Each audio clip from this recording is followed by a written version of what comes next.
With 3 million members searching, SingleMuslim.com proudly sponsors Let's Talk About Sex.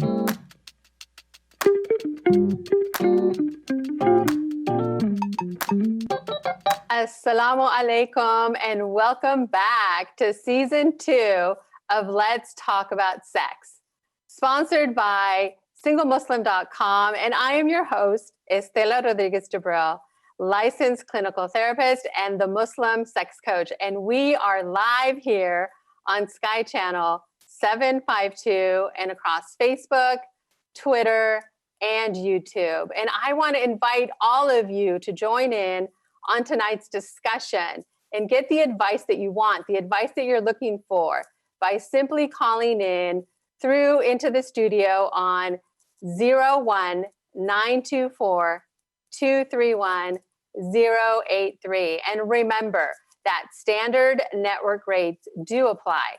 So make sure that you have the bill payer's permission before you call in.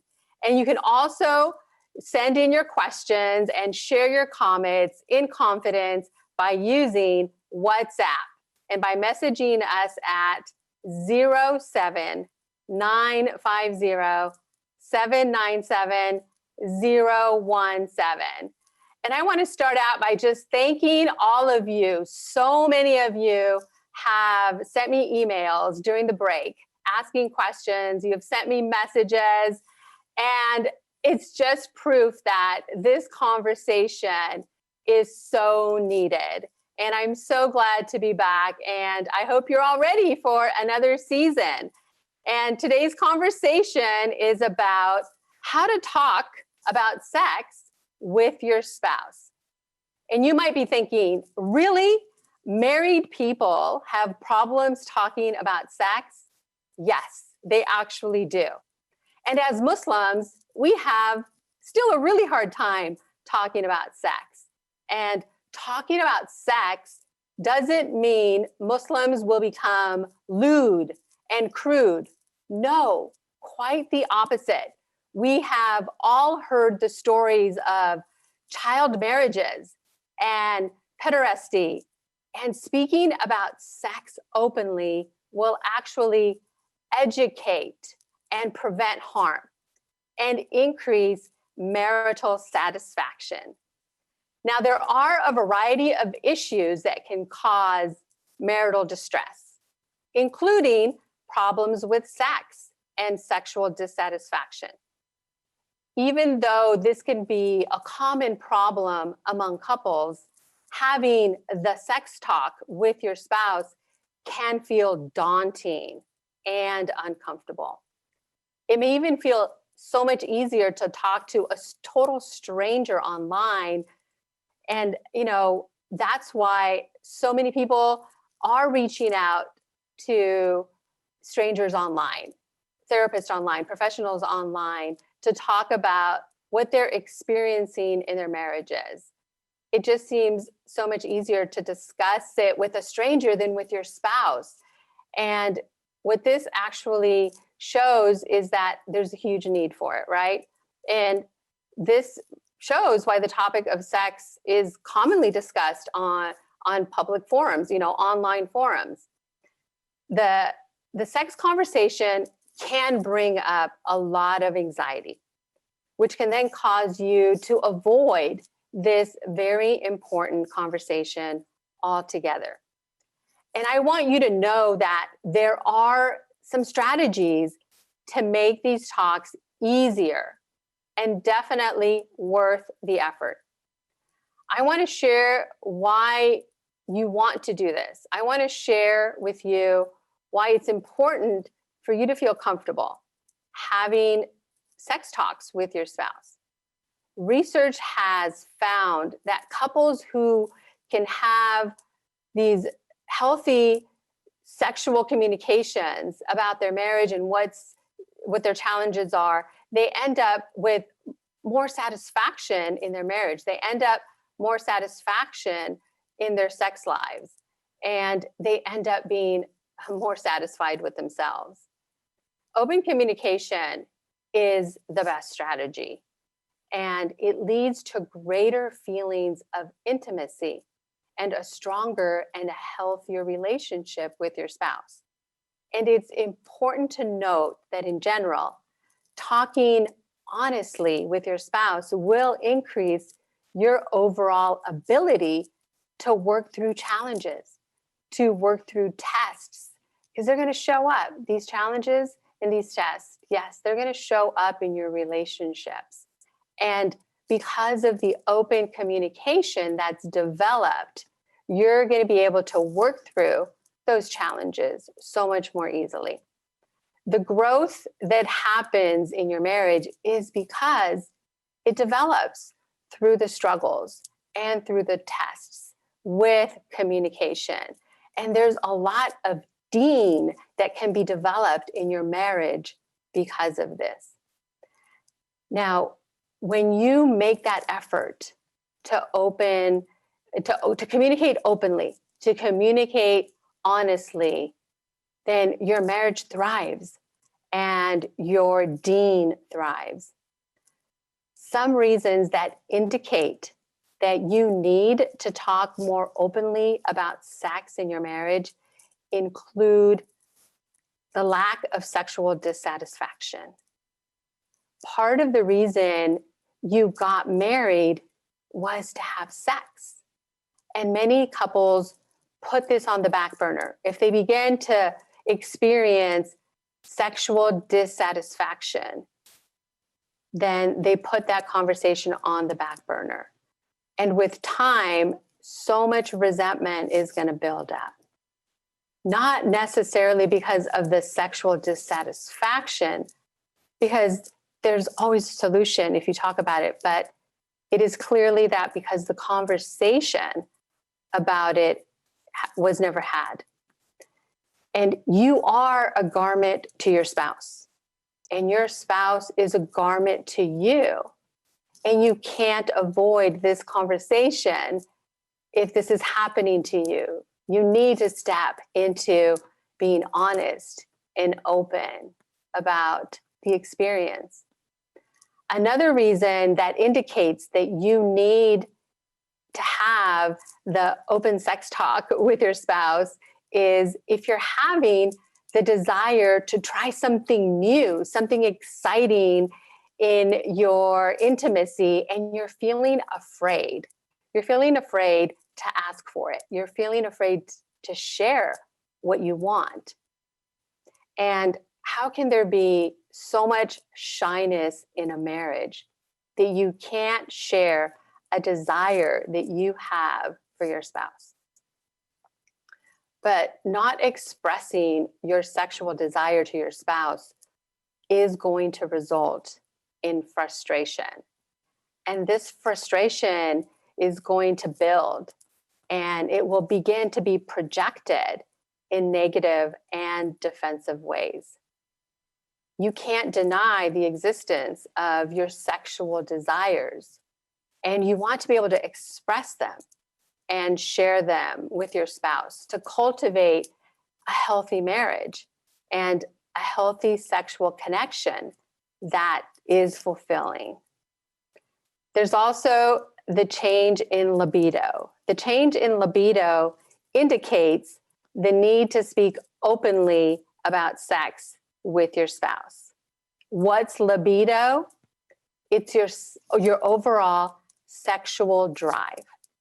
And that overall sexual drive will change for you as well as for your partner. And it will change for a variety of reasons. Maybe in the beginning of your marriage, you're really excited, and then you become more nervous. Or maybe there's a new baby that's arrived and you've started your family. There's also some health issues that might be present. So a change in libido is normal, and you have to be able to talk about it. And a change in libido can also sometimes be an indicator of those underlying health problems. And if you don't talk about them, most likely you'll put them on the back burner and you won't get those yearly checkups that are so important that will be able to ensure that those health issues are caught in time so that you can act with prevention. Now, other reasons that indicate that you need to set up a time to talk with your spouse is the lack of intimacy or the need for more affection. The lack of intimacy can show up for a variety of reasons. Everyone has their own way of showing affection. So you want to talk about this with your spouse. There may be also feelings of sexual rejection or feelings that, you're the one that always has to initiate sex. And then there's also family planning, and that's a whole topic in itself. And I can hopefully address that on another episode. But as you can see, there are a variety of reasons why you need to talk about sex with your spouse, why you need to feel comfortable talking about sex with your spouse. You can see that it's a powerful way to really deepen your intimacy and create a healthier and stronger connection with your spouse so that your marriage thrives. When communication is full of tension, then there's frustration, ambiguity, and hurt feelings are sure to follow. This is why cultivating the right time and place to discuss sex with your spouse is important. Waiting for the right moment to address the topics will help you to really feel comfortable and to not let that awkwardness to deter you from having these conversations that are so important. So, what has this brought up for you? Do you have questions? Do you have comments? I want you to call in with your questions. I want you to call in with your comments. Tell me, how is this landing for you? Is this something that is helping you recognize that, yeah, I've got some things to talk about with my husband. I've got some things to talk about with my wife. I've been putting this on the back burner and I'm not addressing it, and it's causing issues. Well, this is your opportunity to reflect and to let that anxiety dissipate. We're going to be taking a break and we'll be back. So make sure you send in your questions and stay tuned. I'll see you after the break.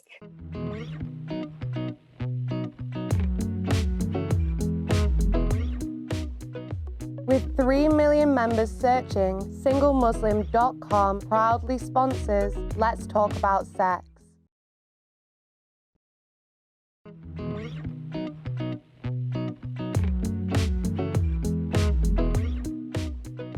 With 3 million members searching, SingleMuslim.com proudly sponsors Let's Talk About Sex. Welcome back. And we've gotten some questions, so I'd like to address those questions before we move on. The first question is a husband that's, or actually it's a wife who is saying that her husband cannot get her to reach orgasm. And how can she have this conversation without embarrassing him? And one of the things that I've been talking about today is communication, right? And there are different ways of approaching such a sensitive topic. One of the ways is to actually share what you like. Guide your husband. Let your husband know, what it is that you want to experience. And because you love him, it just goes back to that communication. Let him, it's not about, yes, of course, you want to reach orgasm, you want to experience an orgasm, but it's really about the journey getting there. And if you're so fixated on, okay, is he going to do the wrong thing or is he not going to do the right thing, then you're really taken away from the moment of pleasure. So guide him, let him know what it is that you want him to do, and explore and experiment with each other.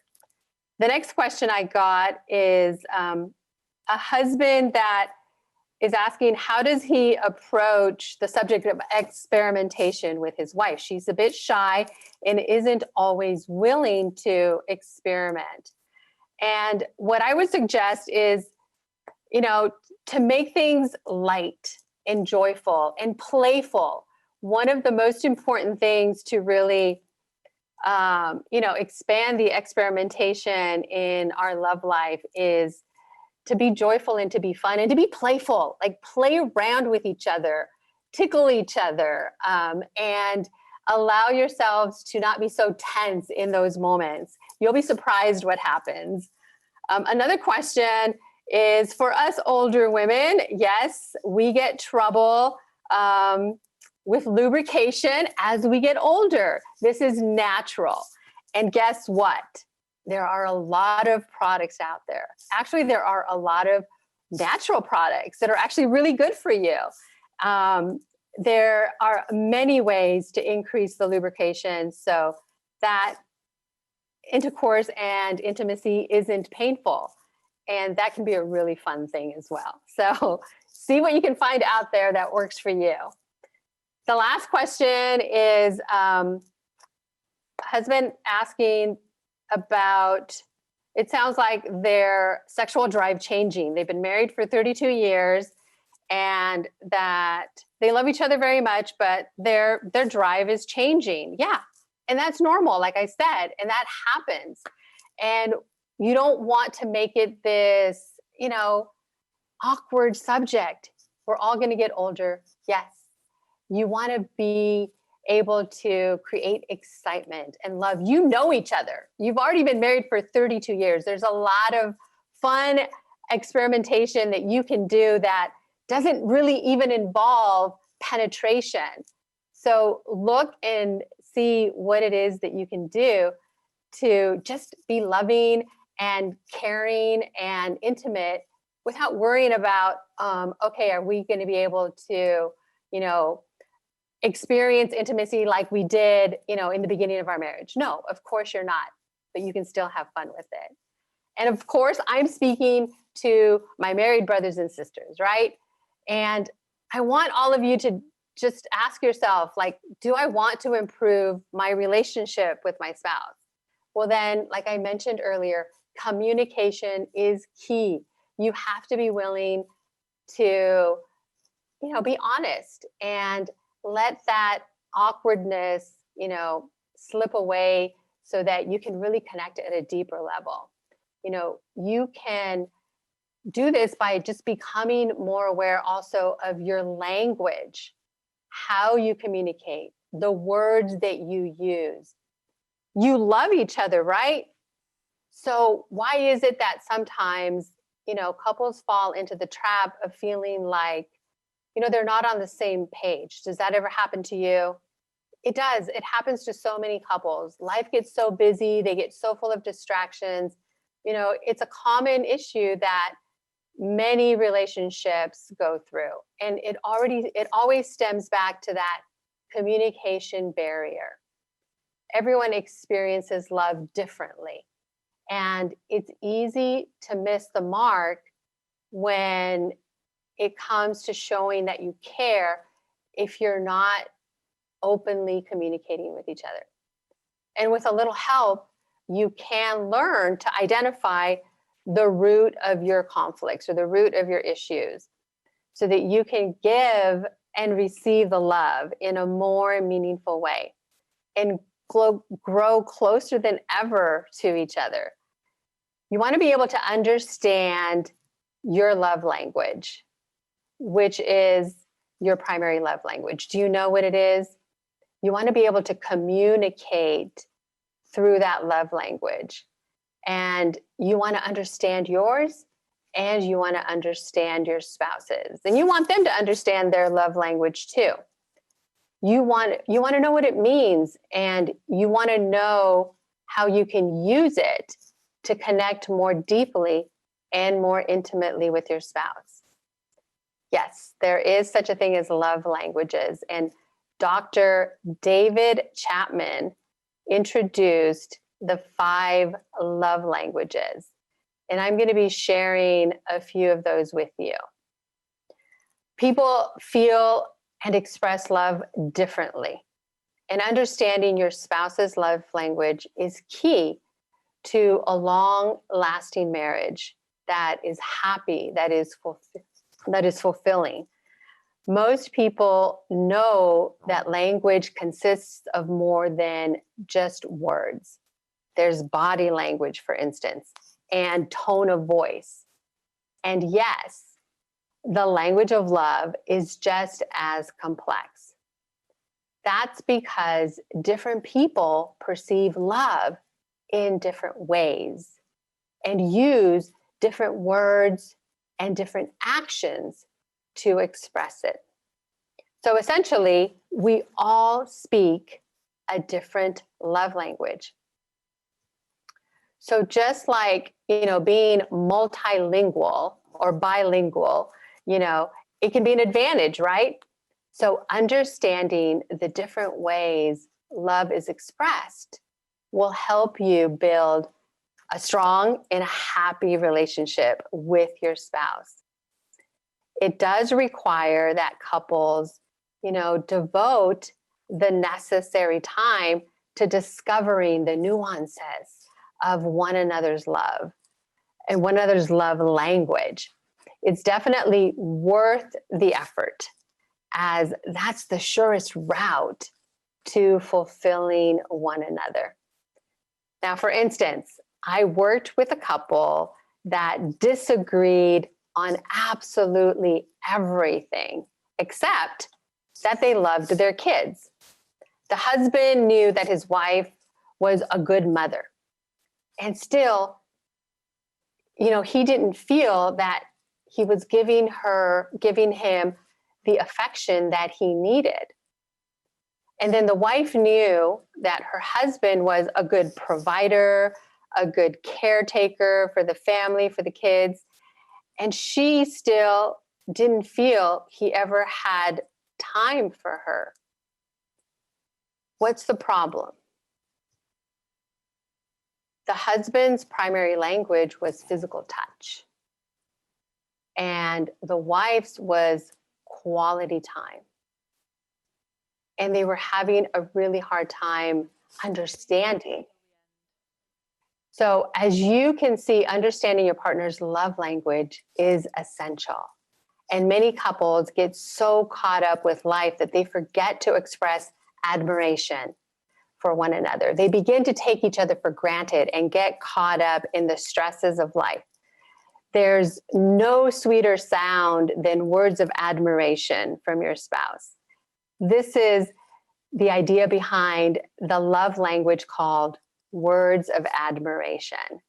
Giving verbal compliments is the most effective way when it's done in just a simple and straightforward manner.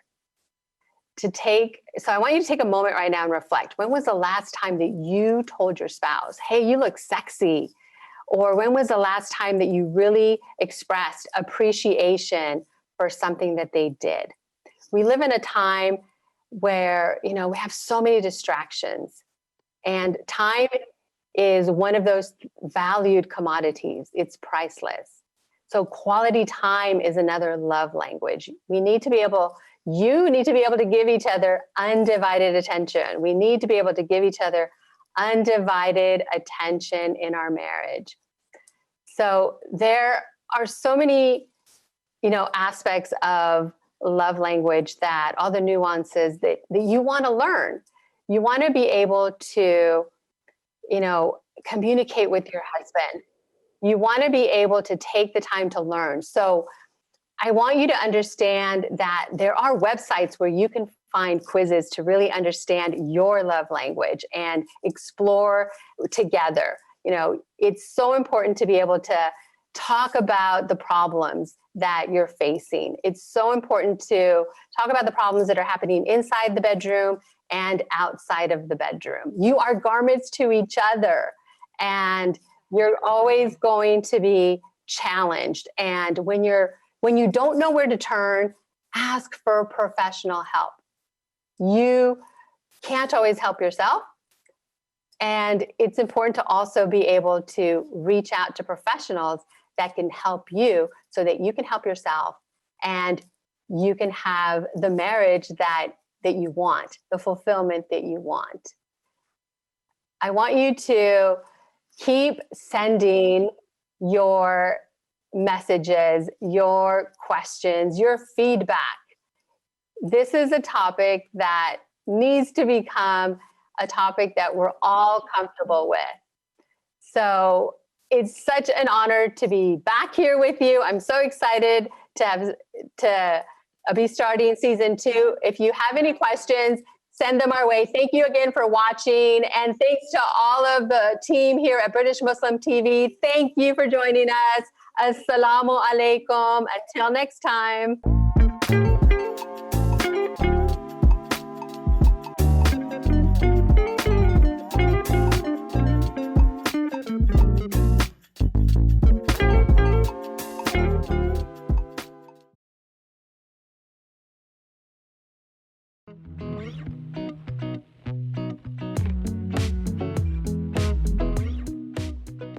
With 3 million members searching, SingleMuslim.com proudly sponsors Let's Talk About Sex.